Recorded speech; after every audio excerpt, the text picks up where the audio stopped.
Hey folks, Wayne over here at the Ram Man Inc. Otherwise known as the Brake Answer Man in the Mopar and Ford world, classic car world.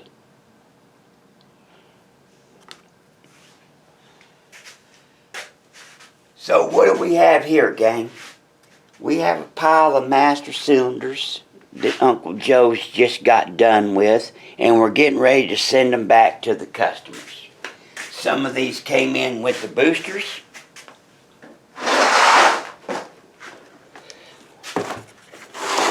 Like this.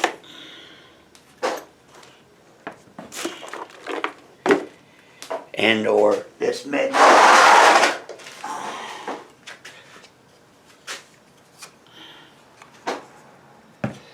And some of them came in on their own. And that's one of the things that we're world famous for. And that's restoring boosters and master cylinders. You see this beautiful unit right here? This is a client's. You'll notice that it looks brand new. It is nearly spotless. Now, don't kid yourself. These look like a pile of shit when they get in here. Yeah, they look just like yours or much worse. I guarantee you. But by the time you get done shot blasting, doing some sonic cleaning, and some special sauce that we use, this is what you can expect to get back. Now, if you'll notice, all of our master cylinders are sleeved and remachined. What does that mean? Well, I'll tell you. Number one, take a look inside of there. That's about as spotless as you're going to get. So, we bore them out, sleeve them with a brass sleeve so that basically they're protected against pitting, which is basically indefinitely. That's how hydraulic cylinder bores fail. They get pitted, and of course they can't keep pressure anymore against the seals. So all these are brass sleeved, and the cups and all the parts replaced. If you'll look here at the lid surface, it's been milled off so that the lid fits flat again. You'll notice that the ports been shaped just ever so slightly to clean them up. New tube seats, everything is new. So that's one of the services that we offer. It's about $295. Be the best money that you ever spent. What do we have right here? Well, we can always tell by the snout. If a master cylinder has a snout on there and it's not a flush front, it has to be a 1971 and up. And this right here is a 358-01-21. And if you look in your book, or if you look at that famous publication by Ehrenberg, Pumping Points, if you want to know something, get your PhD in master cylinders. On Mopar master cylinders, there's a full 5-page article on the internet called Pumping Points. Over here we have another snout master cylinder. This is widely used and one of the most famous, a 346-1187.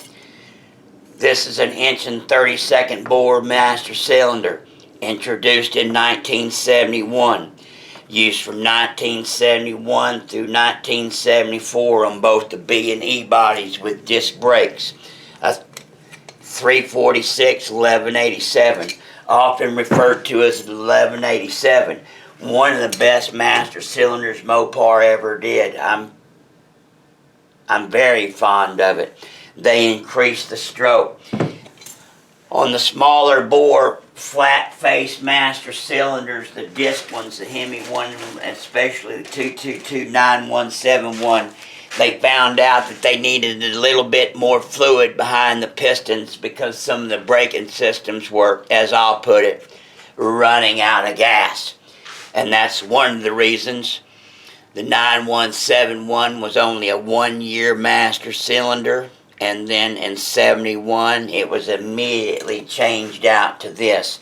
They went up in the bore size 1 point, basically from 1 inch to 1 inch and 32nd, and they increased the stroke here.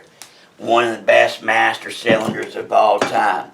Look at that. This was sent in as a pile of shit. Now it's something that you can be proud of. Now we have the parts. Now you can send yours in and have us do it, or we have all the parts, the factory parts that you could ever have. We don't have chrome lids, and we don't have chrome lids. This is a customer's chrome lid. We have the factory lids with the factory inscriptions and the factory parts, all the way down to bell wires, tube seats, anything. So here's another one, 369, 92, 63. Just by seeing the snout, we can tell that this is a 1971 to basically a 1979 master cylinder. Disc brake master cylinder. Now we'll step over to one that you guys have seen a billion of, called the double hump. Probably the most prolific master cylinder ever used by Mopar. This is the drum brake master cylinder that was used basically unchanged from 1967 through 1970. Used on all car lines except the Imperial. A, B, C, and E bodies. All drum brakes. Literally, they made hundreds of thousands of them. They all have a casting number on them. They weren't all done by Bendix. There were so many, there's a couple of other vendors. They all have a casting number on the bottom, 222, which in a Bendix number refers to the decade of the 60s. What's that say? 5601? Yes, 5601. So, this casting made in the several 100,000. Actually, there's 3 different castings. This is one often referred to as a 601, which technically by the literature, and if you check out your article, Pump and Points, was used on the A bodies. The 809, which was used on the B bodies, and the AANF, which was used on the E bodies and I believe the C bodies. So, but even though they had a different casting number, there was basically no difference. No difference in the units themselves. They made tens of thousands of them. See this, gentlemen? You see how well this thing cleaned up? We'll probably end up plating the lid. We have the capability of doing all that factory plating. We can do CAD and the zinc, yellow. We can do the silver and the clear. But so he's getting outfitted with his new boots and his new gaskets and down to his new rod keeper. Remember now, you always got to get your new keeper so it slides onto the back of the rod, right? Yank out your rod, got to put your new keeper on so it locks that rod in the back. So anyway, if you need some master cylinder help or some booster help, there you go, my friends. God bless you. God bless America. And happy Mopar. Bye.